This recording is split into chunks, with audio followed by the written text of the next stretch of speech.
So when you look back at all of this journey, and this journey is, it's an amazing life, an amazing journey that you're on, and much more to come.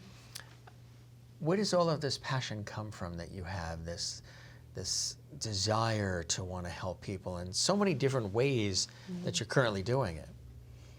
I don't want anybody to have to suffer like I had to suffer and have to live a life of that pain and suffering, because it was not worth living when I felt like that.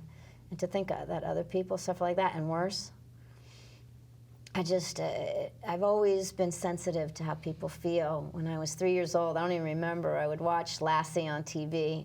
My mother said I would sit in this little rocking chair, and every week when there was a hurt animal, I'd be like crying, like, Lassie, help save the animal, help save the animal, Lassie. My mother would be like, they're gonna save the animal, don't worry, Lassie's gonna come. But I would be in it, like I'd be like, until that animal was saved, I was like, I get that. I was all like upset, like, oh, you have to save.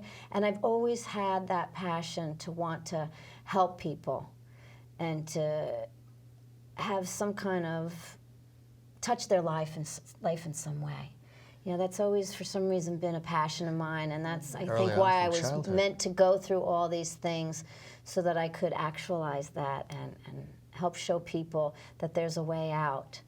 There's a light at the end of the tunnel, to live, not the other light, that if you're going to be here, that, to live a fulfilled life, because pain is part of life, suffering is optional.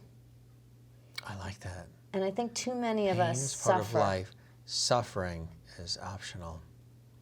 And a lot of times, what do you say, there are people who, as crazy as it may sound, they sort of feel comfortable, safe, and almost revel in the suffering. They feel more safe in it. Yeah, it's weird, isn't it, that we learn that we learn that dysfunction? It's like the thermostat got How do you work with somebody wrong? that's actually comfortable in suffering? I had that. Part of me, I discovered hiding behind the sickness was a protection for me, because I didn't know how to protect myself. I didn't know how to say no. And I had this thing that I had to be perfect. If I wasn't perfect, I wasn't good, I wasn't lovable.